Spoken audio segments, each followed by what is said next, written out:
ಈಗ ನಮಸ್ಕಾರ, ನಾನು ನಿಮ್ಮ ಸ್ನೇಹಿತೆ. 10 ನಿಮಿಷದಲ್ಲಿ ಈ ರೆಸಿಪಿನ ಮಾಡ್ಕೋಬಹುದು. ತುಂಬ ಕಡಿಮೆ ಪದಾರ್ಥಗಳು ಸಾಕು, ಅಷ್ಟೇ ತುಂಬ ಈಸಿಯಾಗಿದೆ. ಈವ್ನಿಂಗ್ ಸ್ನ್ಯಾಕ್ಸ್ಗೆ, ಹಬ್ಬಗಳಲ್ಲಿ ಮತ್ತು ಸೈಡ್ಸ್ಗೆ ದಿಢೀರಂತ ನಾವು ಮಾಡ್ಕೋಬಹುದು. ಅಷ್ಟೇ ರುಚಿಯಾಗಿರುತ್ತೆ. ಇದು ಮಾಡೋಕ್ಕೆ ಮೊದಲಿಗೆ ಒಂದು ಪಾತ್ರೆ ತೊಗೊಂಡು ಅದಕ್ಕೆ 1 ಗ್ಲಾಸಷ್ಟು ನೀರನ್ನ ಹಾಕೋತಾ ಇದ್ದೀನಿ. ಅದು ಸ್ವಲ್ಪ ಬಿಸಿ ಆದಮೇಲೆ ಅದಕ್ಕೆ ಅರ್ಧ ಸ್ಪೂನಷ್ಟು ಉಪ್ಪು, ಒಂದು ಚಿಕ್ಕ ಗ್ಲಾಸಲ್ಲಿ ಚಿರೋಟಿ ರವೆನ ಹಾಕ್ಕೊಂಡು ಇದು ಸ್ವಲ್ಪ ಕುದಿ ಬಂದ ಮೇಲೆ ಅದಕ್ಕೆ 2 ಸ್ಪೂನಷ್ಟು ತುಪ್ಪ, 1 ಸ್ಪೂನಷ್ಟು ಜೀರಿಗೆ, 1 ಸ್ಪೂನಷ್ಟು ಅಚ್ಚ ಖಾರದ ಪುಡಿ, 1 ಸ್ಪೂನಷ್ಟು ಬಿಳಿ ಎಳ್ಳು ಅಥವಾ ಕಪ್ಪೆಳ್ಳು ಹಾಕೋಬೋದು, ಅರ್ಧ ಸ್ಪೂನಷ್ಟು ಓಂಕಾಳನ್ನ ಹಾಕ್ಕೊಂಡು ಚೆನ್ನಾಗಿ ಮಿಕ್ಸ್ ಮಾಡಿಕೊಂಡು ಬೇಯಿಸ್ಕೋಬೇಕು.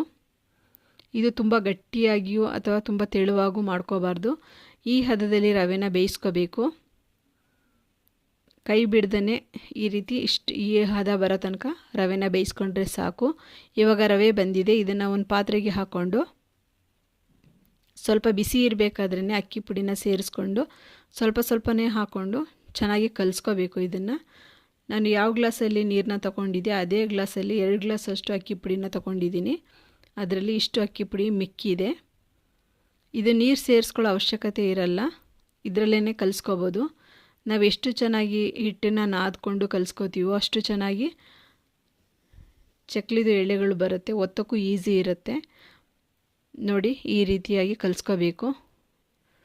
ಈ ಹದದಲ್ಲಿ ವಿಧಾನದಲ್ಲಿ ಮಾಡಿಕೊಂಡ್ರೆ ಚಕ್ಲಿ ಎಲ್ಲೂ ಸಹ ಕಟ್ಟಾಗೋದಿಲ್ಲ ಮತ್ತು ಅಷ್ಟೇ ಕ್ರಿಸ್ಪಿಯಾಗಿ ಬರುತ್ತೆ.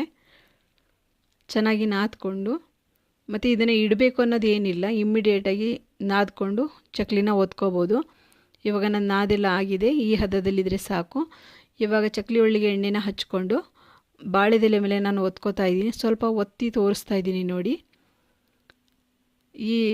ಇಷ್ಟು ಒತ್ಕೊಂಡಿದ್ದೀನಿ ನಾನು ತೋರ್ಸೋಕ್ಕೋಸ್ಕರ. ನೀವು ಇಷ್ಟೊಂದು ಒತ್ತಿ ಏನು ಇಟ್ಕೋಬೇಕಾಗಿಲ್ಲ, ಸ್ವಲ್ಪನೇ ಒತ್ಕೊಂಡು ಎಣ್ಣೆಗೆ ಹಾಕ್ಕೊಳ್ಳಿ. ಅದು ಡ್ರೈ ಆಗಿಬಿಡುತ್ತೆ ಹಿಟ್ಟು. ನೋಡಿ, ಚೆನ್ನಾಗಿ ನಾದ್ಕೊಂಡಿರೋದ್ರಿಂದ ಹಿಟ್ಟು ನೋಡಿ ಎಲ್ಲೂ ಸಹ ಕಟ್ಟಾಗೋದಿಲ್ಲ, ಎಳೆಗಳು ಅಷ್ಟು ಚೆನ್ನಾಗಿ ಬರುತ್ತೆ. ಮೊದಲನೇ ಸಲ ಮಾಡೋರು ಸಹ ಇಷ್ಟೊಂದು ಈಸಿನ ಚಕ್ಲಿ ಮಾಡೋದು ಅಂದ್ಕೊಂಡು ಮಾಡ್ಕೋತೀರಾ, ಅಷ್ಟೊಂದು ಸುಲಭ. ನೀವು ಒಂದು ಸಲ ಮಾಡ್ಕೊಳ್ಳಿ ಈ ರೀತಿ, ಅಷ್ಟೇ ರುಚಿಯಾಗಿರುತ್ತೆ. ಈಗ ಎಣ್ಣೆನ ಕಾಯಕ್ಕೆ ಇಟ್ಕೊಂಡಿದ್ದೀನಿ. ಎಣ್ಣೆ ಕಾದಿದೆ. ಎಣ್ಣೆಗೆ ನಾನು ಚಕ್ಲಿಗಳನ್ನ ಸೇರಿಸ್ಕೊಂಡು ಬೇಯಿಸ್ಕೊತಾ ಇದ್ದೀನಿ. ತುಂಬ ಒಂದೇ ಸಲ ಜಾಸ್ತಿ ಹಾಕೋಬಾರ್ದು, ಸ್ವಲ್ಪನೇ ಹಾಕ್ಕೊಂಡು ಬೇಯಿಸ್ಕೋಬೇಕು. ಲೋ ಟು ಮೀಡಿಯಮ್ ಉರಿಯಲ್ಲಿ ಬೇಯಿಸ್ಕೋಬೇಕು. ಜಾಸ್ತಿ ಉರಿ ಆದರೆ ಮೇಲೆ ಬೆಂದಿರುತ್ತೆ, ಒಳಗಡೆ ಬೆಂದಿರೋದಿಲ್ಲ. ಹಾಗಾಗಿ ಮಧ್ಯಮ ಉರಿಯಲ್ಲಿ ಬೇಯಿಸ್ಕೊಳ್ಳಿ. ನೋಡಿ, ಈ ರೀತಿ ಸ್ವಲ್ಪನೇ ಹಾಕ್ಕೊಂಡು ಚೆನ್ನಾಗಿ ಮಗುಚ್ಕೊಂಡು ಬೇಯಿಸ್ಕೊಂಡ್ರೆ ಸಾಕು. ಈ ಬಣ್ಣ ಹೊಂಬಣ್ಣ ಬಂದರೆ ಸಾಕು ಚಕ್ಲಿ. ನೋಡಿ ಎಷ್ಟು ಚೆನ್ನಾಗಿ ಬಂದಿದೆ ಚಕ್ಲಿ. ಈಗ ರೆಡಿ ಆಯಿತು.